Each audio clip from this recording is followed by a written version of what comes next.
আসসালামু আলাইকুম। আশা করছি আপনারা সকলে ভালো আছেন। আজকের ভিডিওতে আমি আপনাদেরকে বলবো ভেরো বোর্ড এবং ব্রিড বোর্ড কি, এগুলো কিভাবে ব্যবহার করবেন, তাছাড়া বিস্তারিত যত বিষয় রয়েছে সব বলবো। শুরুতেই অনুরোধ থাকবে সম্পূর্ণ ভিডিওটি না টেনে দেখার, কেননা এই ভিডিওর একটি পার্ট অন্য একটি পার্টের সাথে গভীরভাবে সম্পর্কযুক্ত।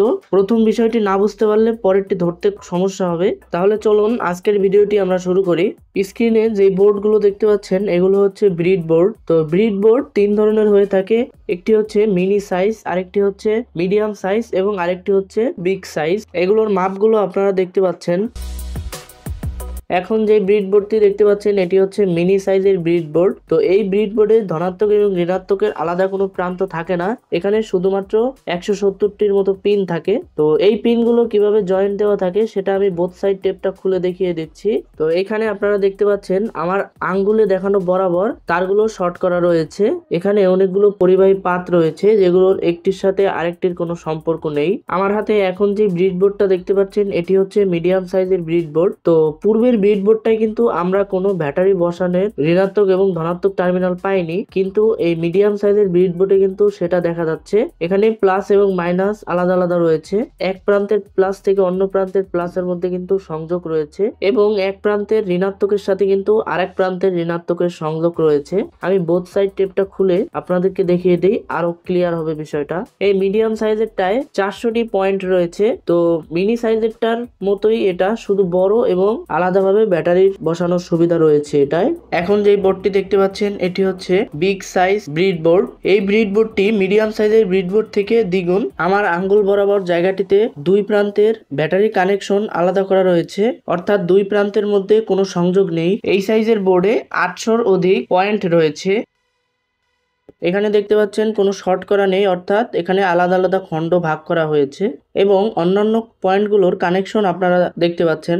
আপনারা একই সাইজের একাধিক ব্রিড বোর্ডের মধ্যে সংযোগ স্থাপন করতে এই ধরনের পাশের কানেক্টরগুলোর দিকে লক্ষ্য করে দেখতে পারেন। যেহেতু আমার এটি আলাদা আলাদা সাইজ তাই এটা লাগছে না, একই সাইজ হলে অবশ্যই লাগবে। আমি আপনাদেরকে এতক্ষণ ব্রিড বোর্ডের প্রকারভেদ এবং ধরন সম্পর্কে বললাম, এখন এগুলো কিভাবে ব্যবহার করবেন সেই সম্পর্কে বিস্তারিত বলবো। তার জন্য প্রথমেই আপনাদেরকে জাম্পার ওয়্যারের সাথে পরিচয় করিয়ে দিই। জাম্পার ওয়্যার হচ্ছে যেটা ব্রিড বোর্ডের এক পয়েন্ট থেকে অন্য পয়েন্টের মধ্যে সংযোগ স্থাপন করবে। এই জাম্পার ওয়্যার গুলো তিন ধরনের হয়ে থাকে, একটি হচ্ছে মেল টু মেল, একটি হচ্ছে মেল টু ফিমেল এবং অন্যটি হচ্ছে ফিমেল টু ফিমেল। ব্রিড বোর্ডের সাহায্যে আমরা বিভিন্ন সার্কিট ডিজাইন করে থাকি। বিগ সাইজটি হচ্ছে সব ধরনের কাজের জন্য উপযোগী। বিগ সাইজের মাধ্যমে আমি যদি আপনাদেরকে একটি সার্কিট ডিজাইন করে দেখাই তাহলে আপনারা মিডিয়াম এবং স্মল সাইজেরটাও করতে পারবেন। আজকের ভিডিওতে আমি এসি থেকে ডিসি করার একটি সার্কিট বানাবো এই ব্রিড বোর্ডের সাহায্যে। তার জন্য আমরা প্রয়োজনীয় উপকরণগুলো ইচ্ছামতো প্রথমে বসাবো।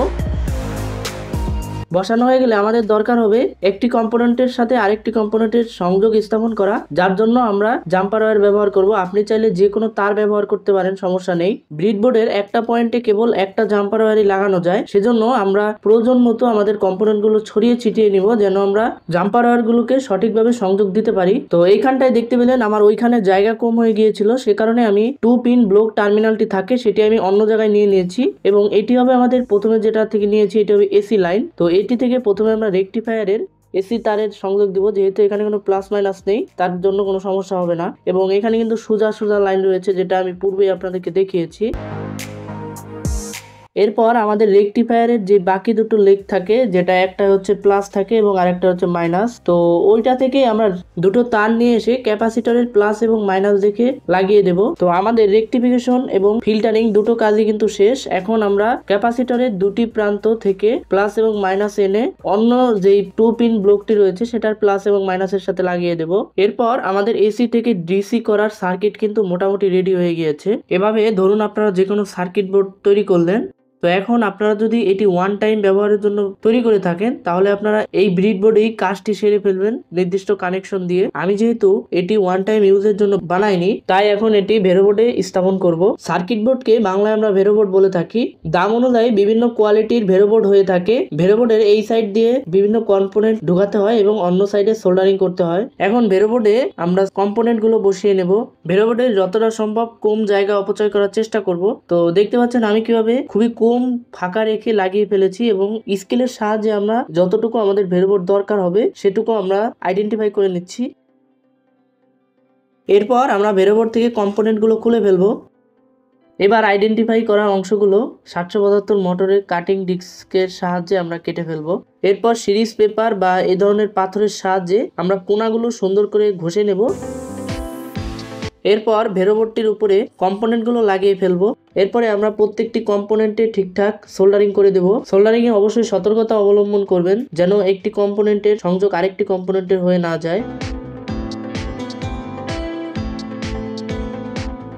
তো আমাদের মূল সার্কিটটি কিন্তু এখন কাজের জন্য পুরোপুরি রেডি। তো এসি সাইড থেকে আমরা কিন্তু ডিসি সাইডে ডিসি কারেন্ট বের করতে পেরেছি, আপনারা সেটা স্ক্রিনে দেখতে পাচ্ছেন। এতক্ষণে আশা করছি আপনারা বুঝে গেছেন ব্রিডবোর্ড এবং ভেরোবোর্ড কি এবং এগুলো আমরা কিভাবে কাজে লাগাই। ভিডিওতে দেখানো প্রত্যেকটা আইটেমের বাই লিঙ্ক আমি এই ভিডিওর ডিসক্রিপশন বক্সে দিয়ে দেওয়ার চেষ্টা করব, কেননা আপনারা যদি এগুলো সংগ্রহ করে আরো ভালোভাবে নিজের মতো করে বোঝার চেষ্টা করেন সেক্ষেত্রে আরো অনেক কিছুই বুঝতে পারবেন। ভিডিওতে আসলে এত কিছু বোঝানো সম্ভব নয়, আমি আপনাদেরকে বলে দিলাম ব্রিডবোর্ড এবং ভেরোবোর্ড কিভাবে কোন কাজে আমরা ব্যবহার করে থাকি। আজকের ভিডিওটি এই পর্যন্তই। কোনো বিষয় বুঝতে অসুবিধা বোধ করলে অবশ্যই কমেন্ট করে জানাবেন, আমি কমেন্টে রিপ্লাই দেওয়ার চেষ্টা করব।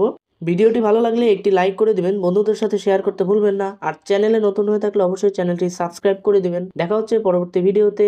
আল্লাহ হাফেজ।